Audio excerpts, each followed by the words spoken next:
Berbicara tentang sejarah pasti tidak akan ada habisnya, karena sejarah selalu mengikuti kehidupan seseorang, tempat, ataupun negara. Salah satunya di kota Cirebon yang memiliki banyak sejarah tentang Islam. Saya sekarang berdiri di tempat pesarian, tepatnya di Desa Karangkendang, Kecamatan Kapetakan, Kabupaten Cirebon. Nah, daripada penasaran, kita langsung saja temui juru kunjungan.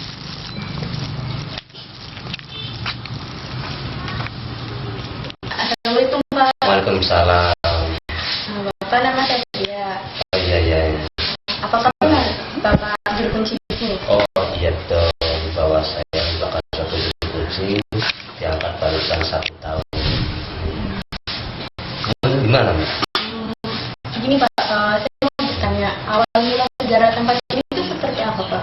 Oh, bahwa ini merupakan suatu tempat yang pada waktu dulunya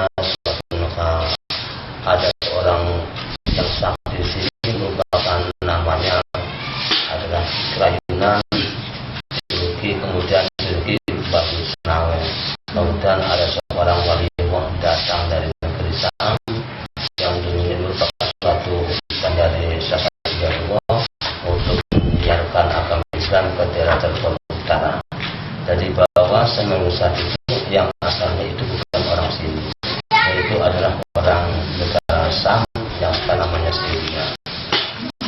Itu merupakan itu, karena merupakan suatu negara yang punya panjang, nggak ada yang bisa memotong rambutnya, karena sudah dapat suatu riwayat bahwa mereka yang bisa memotong itu di daerah orang Sunan Jawa dan campuran negara sana itu. Akhirnya ke sini di Indonesia, kemudian Cirebon bertemu dengan Syahstan Jumor. Itu juga ada suatu versi bahwa yang bisa memotong rambutnya itu ada yang mengatakan bahwanya itu Syahstan Jumor, dan juga ada yang mengatakan Mbah Pusaka. Itu merupakan dua versi.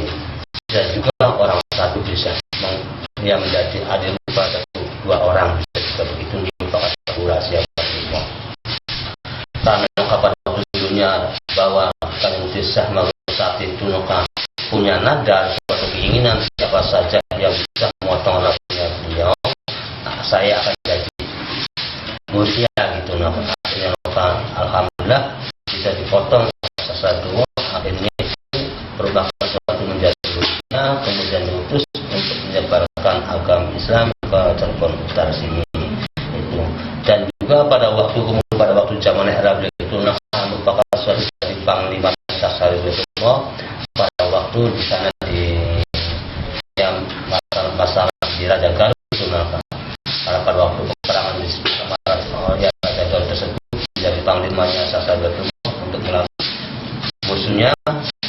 Dan juga beliau kasih suatu nama pusaka, namanya Payung Agung, karena pada waktu sebelumnya payung tersebut dikibarkan, mereka itu agak suatu kewalahan sedikit karena suatu ingat dapat pusaka dari Syasatriyaullah yang namanya itu Payung Agung. Akhirnya dikibarkan, alhamdulillah Allah mengasih suatu yang tidak kesudinya musuh-musuh tersebut, akhirnya menyebarkan payung, akhirnya payung tersebut mengeluarkan air kencang sehingga musuh-musuh tersebut yang kalah semua bisa dikalahkan itu. Akhirnya sehingga sampai kemenangannya sama saat itu. Ya, alhamdulillah. Dan juga karena sudah terus ke sini ke Cirebon Utara, beliau itu mengajarkan agama Islam di sini. Karena pada waktunya akhirnya banyak orang-orang yang belajar, sehingga setiap desa masing itu bikin suatu tempat masing-masing. Yang akhirnya itu seperti kayak itu, maka padepokan begitu merupakan suatu tempat belajarnya sambil beliau. Karena banyak orang yang belajar, akhirnya bikin tempat masing-masing seperti kayak duku, desa Pegagan, desa Korek, itu merupakan suatu tempatnya masing-masing, tempatnya belajar. Yang pertamanya itu digunakan orang-orang yang minat, orang yang hidup berpuasa di sini. Itu merupakan suatu aktivitas sama Gunung Sakti yang ada di sini, punya kegiatan-kegiatan mengajarkan agama Islam, terutama masyarakat topik dan suatu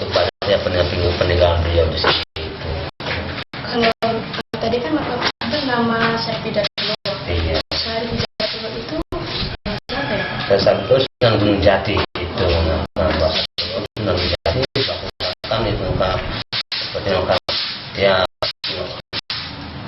wah yang terbos waktu ya bahkan hilang di situ. Berarti Syarif Hidayatullah itu Sunan Gunung Jati, dari kota. Iya. Boleh kita lihat-lihat di sana, Pak? Boleh situ kan.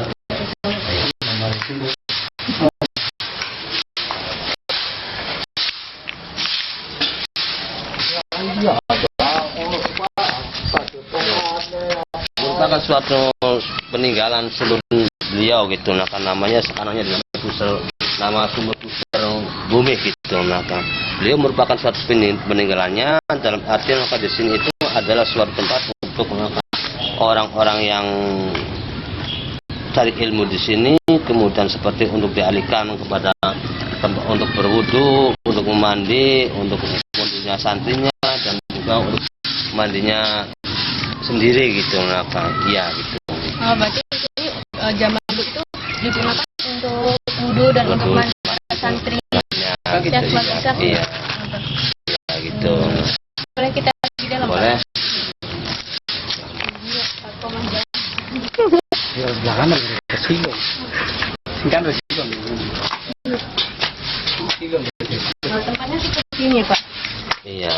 Inilah merupakan suatu pentinggalan semuanya merupakan itu untuk dalam arti seperti kayak mandinya, kamar mandinya, dan juga sumur tersebut dialihkan seperti untuk wudhu beliau seperti di sana itu adalah suatu padasan untuk berwudhunya beliau dan juga dialihkan kemudian kepada tempat wudhunya para santrinya sebelah situ. Nah, itulah coba lihat di situ tempat wudhunya santri itu.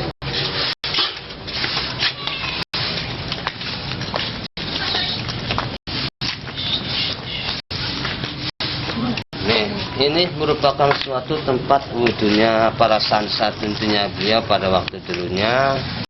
Cuman pada waktu ini adalah barusan bulan kemarin barusan saya renovasi sehingga alhamdulillah ada suatu peningkatan gitu. Nah, pada waktunya panjang nggak begini, cuma sudah perubahan bahkan sekarang udah diperbaiki lagi dalam 1 bulan kemarin baru selesai gitu loh. Itulah merupakan suatu tempat wudhunya beliau, jumlahnya padasannya jumlah ada 7.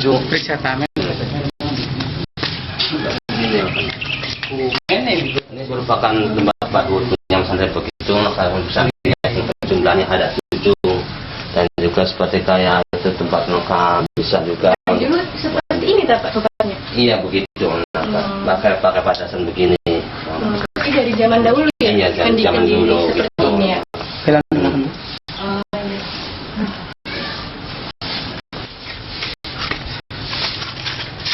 Kalau khusus untuk wudhunya beliau sendiri di sana, boleh di sana.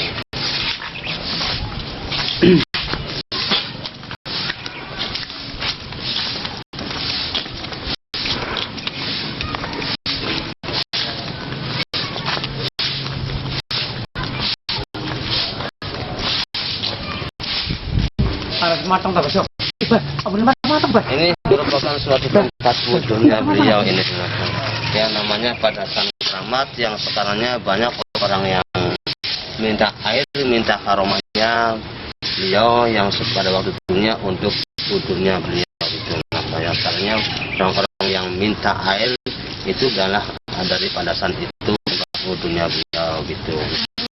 Ya.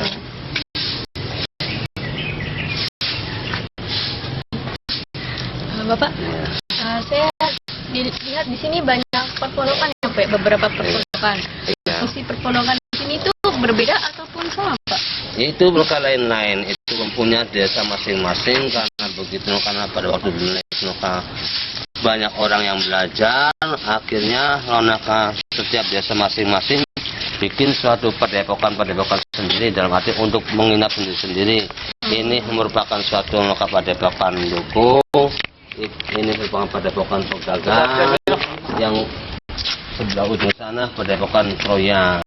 Berarti di sini dulunya beberapa anak muda dari desa, terus mendirikan tenda padepokan sendiri. Iya. Kan banyak orang belajar akhirnya juga hanya ya semacam payung agung tersebut pusakanya di situ di dalam gitu. Oh, berarti pusaka payung agung itu Adanya di Padepokan Pegagan.